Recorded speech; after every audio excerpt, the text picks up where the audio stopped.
E foi aprovado pela Câmara dos Deputados, numa votação apertada, a PEC que institui o chamado Auxílio Brasil. Essa PEC também é pejorativamente chamada de PEC da reeleição, porque é esse pagamento desse auxílio que é a aposta do presidente Jair Bolsonaro de recuperar prestígio, principalmente nas camadas menos abastadas da população, menos afortunadas, que é justamente o forte do eleitorado de seu principal opositor, o ex-presidente Lula. Pois bem, foi uma vitória apertada e que teve votos ali de partidos da esquerda, especialmente PDT e PSB. 4, 5 votos garantiram a aprovação. E também graças ao empenho do presidente da Câmara, o Arthur Lira. Essa matéria vai para segundo turno, aliás, para nova votação, né? Novo turno, e depois para o Senado. Muita gente aposta que ela vai ser rejeitada justamente pela pressão em cima desses deputados do PDT e do PSB e também do PSDB que votaram a favor. Bom, vamos fazer aí uma reflexão.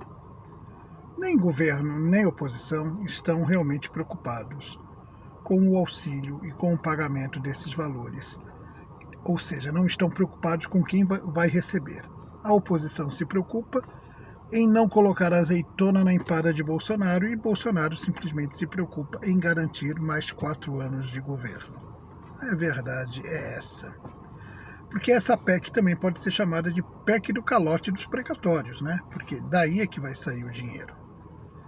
Vamos aí pensar ao contrário, né? Se fosse num governo Lula ou num governo do PT, uma proposta dessa seria totalmente bombardeada pela direita, pelos setores, principalmente que defendem uma economia liberal, e seria minimizada pela esquerda, dizendo que está tirando dinheiro de quem pode para dar para quem não pode, né? Só que o que acontece hoje é justamente o contrário, é uma proposta de um governo de direita e que durante muito tempo, antes de ser presidente, Bolsonaro até fazia críticas pontuais e seu grupo também de apoio a esses pagamentos de bolsas na época, né? A Bolsa Família que terminou agora e outros benefícios parecidos. E hoje a situação se inverteu, né? O governo é de um e a oposição é a esquerda.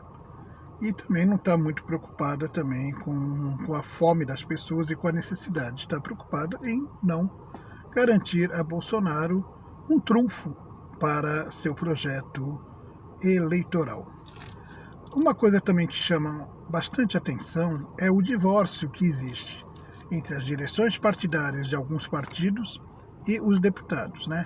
Isso era algo que poderia ser revisto numa reforma política, porque os deputados não atuam mais em função de suas lideranças, mas sim de seus próprios interesses e seu próprio eleitorado.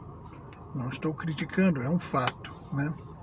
E então não adianta a liderança do PDT dizer tal coisa, porque quem teve voto não foi a liderança, e sim os deputados. Não adianta a liderança do PSDB ou a liderança do PSB dizerem uma coisa, porque quem vota são os deputados e não há nenhuma punição. Aliás, o Ciro Gomes, que na minha opinião está doido para arrumar um pé, para pular fora dessa campanha, disse que suspendeu até sua pré-candidatura, e para alguns, e oficialmente, é para pressionar esses deputados do PDT, que em sua grande maioria votaram com o governo, a mudarem de voto. Quem também não gostou foi o pré-candidato do PSDB, Eduardo Leite. Então, antigamente, os governadores tinham uma influência muito grande na bancada federal. Hoje também parece que não tem essa influência. O jogo é jogado ali em Brasília mesmo. As redes sociais hoje, onde a base bolsonarista, a militância bolsonarista é muito forte e atua muito contra quem vota contra o governo. Isso também amedronta um pouco, mas na verdade o jogo é mais de verbas parlamentares e uma série de coisas que são discutidas ali entre o governo, o presidente da Câmara, Arthur Lira, e os deputados, né? E não com as direções partidárias. Os partidos no Brasil estão cada vez mais enfraquecidos.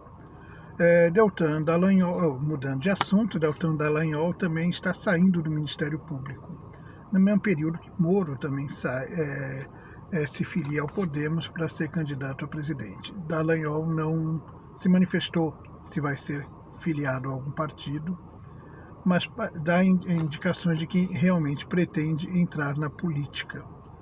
Vamos acompanhar se ele também vai para o Podemos, se vai acompanhar o Sérgio Moro.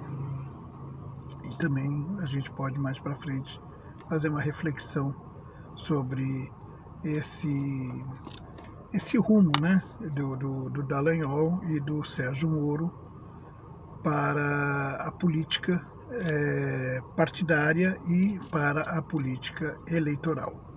Por enquanto, as peças estão se movimentando. Novembro já está aqui, né? Já estamos em novembro, já vamos aí para o dia 6 de novembro. Em breve teremos a prévia lá do PSDB, que está pegando fogo, né? Alguns nomes que o Dória tinha filiado, né? Alguns prefeitos aqui de São Paulo que ele tinha filiado foram vetados pela direção nacional, foram revistas essas filiações, eles não vão votar. Também, por outro lado, o Dória também está pedindo que alguns que foram filiados pelo Leite também não possam votar. E o PSDB, mais uma vez, vai estar dividido. Na verdade, o PSDB hoje ele olha um pouco no seu entorno para liderar uma terceira via, mas não consegue nem resolver seus problemas internos. E tem também a notícia de que Alckmin poderia ser vice de Lula. Notícia até surpreendente, Alckmin pelo PSB ou PSD seria o vice de Lula. Eu não sei em que sentido isso agrega para o Alckmin, que sempre pautou a sua trajetória política em oposição ao PT. Só que o Alckmin foi abandonado pelo seu eleitorado na última eleição presidencial, que o trocou por Bolsonaro. E, ao que parece, ele não pretende retomar esse eleitorado sendo vice de Lula.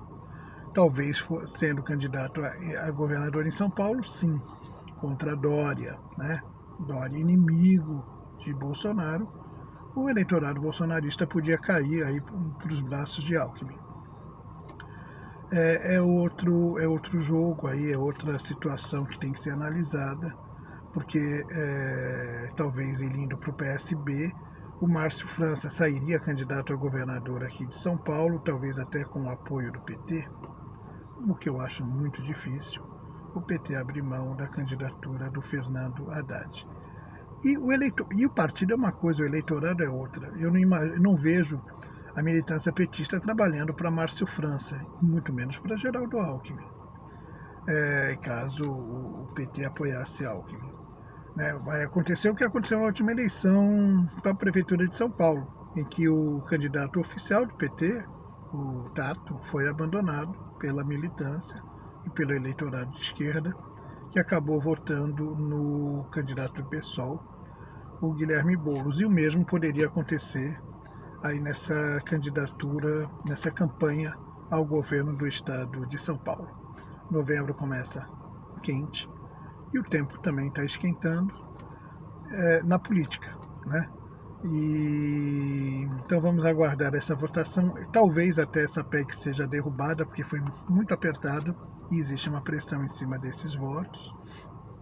O Lira vai ter que trabalhar bem para segurar e até conseguir mais alguns votos. E também o governo vai ter muito trabalho, e um trabalho ainda maior, caso consiga aprovar na Câmara, em aprovar no Senado.